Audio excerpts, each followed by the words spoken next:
இது நான் 2 வச்சுருக்கேன். அதுவும் நம்மளோட யூடியூப் சேனல் பிளேலிஸ்ட்டு போனீங்கன்னா, ஒர்க் அவுட் அப்படின்னு ஒரு பேஜ் இருக்குது. அதில இருக்குது.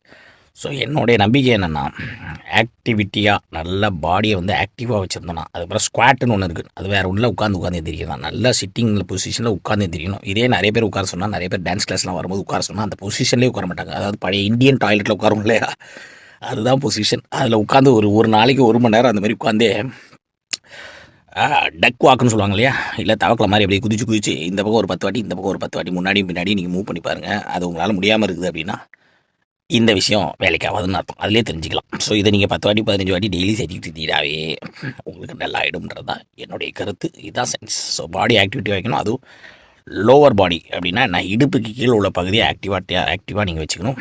ஸ்டமக்கு, அப்டாமன் எக்ஸசைஸ் இதெல்லாம் சிம்பிளாக சொல்ல போனால் நல்லா டெய்லி ஓடணும், டெய்லி வாக் பண்ணணும், டெய்லி வந்து சைக்கிளிங் பண்ணணும். அதாவது நம்மளுடைய வேலைகளை நம்ம பண்ணிட்டு இருந்தாவே போதும். வெளியே போய் கடையில் நம்ம காய்கறி வாங்குறது, மீன் வாங்குறது, இதெல்லாம் நம்ம நடந்து போய் பண்ணாவே போதும். எல்லாத்துக்கும் ஸ்விக்கியில் ஆர்டர் பண்ணிட்டு வீட்டிலேயே சும்மா உட்காந்துட்டு படமே பார்க்காம ஆஃபீஸ் முடிச்சு வந்தோம் ஸ்நாக்ஸ் சாப்பிட்டுக்கிட்டே உட்காந்துட்டு டிவி பார்க்கறதெல்லாம் நிறுத்திட்டு சின்ன விஷயங்கள் தான் பாஸ். சின்ன விஷயங்களை நம்ம தியாகம் பண்ணாவே போதும்.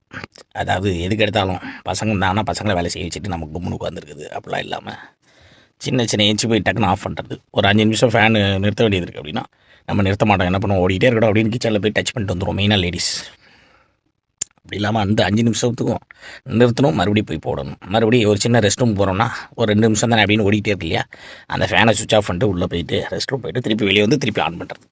ஸோ இந்த மாதிரி சின்ன விஷயங்களே இப்போலாம் நம்ம அவாய்ட் பண்ண ஆரம்பிச்சிட்டோம். காரணம் சோம்பேறித்தனம். சின்ன தியாகங்கள் பண்ணவே போதும். ஸோ இது ஜென்ஸை பொறுத்த வரைக்கும் ரொம்ப முக்கியமான விஷயம். பைக்கை நிறுத்திட்டு நடந்து போகிறது ரொம்ப தூரம் பார்க்கிங்லேருந்து எல்லாத்துக்கும் உள்ளே போய் பார்க் பண்ணாமல் கொஞ்சம் லாங்கில் போகிறது, எக்ஸசைஸ் மெயின்.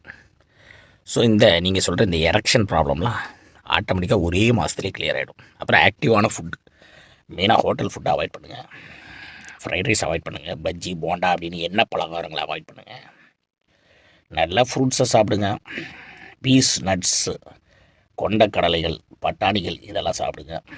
எவ்வளோ சாப்பிட்றோமோ அதுக்கு தகுந்த மாதிரி ஆக்டிவிட்டி இருந்துகிட்டே இருக்கணும்.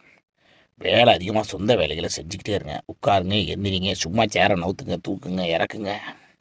சேரை சில பேர் இழுத்துட்டே போங்கலாம், அந்த டைமில் அதை தூக்கி வைங்க. சின்ன விஷயங்கள் தான்.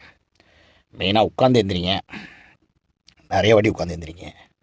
ரன்னிங் த பிளேஸ்ன்னு சொல்லுவாங்க, நின்ன இடத்துலேயே ஓடுறது, இதை பண்ணுங்கள். இதுக்கெல்லாம் வந்து வெளியே போகணும், கிரவுண்டை தேடி போகணும்னு அவசியமே இல்லை என்பது என்னுடைய தாழ்மையான கருத்து. இதில் சில பேர் அஃபெக்ட் ஆகிற மாதிரி மைண்ட் பட்டுச்சுன்னா யாரும் என்னை தவறாக நினைக்காதீங்க. நான் செஞ்சிட்டு இருக்கிறதா சொல்கிறேன். நன்றி, வணக்கம்.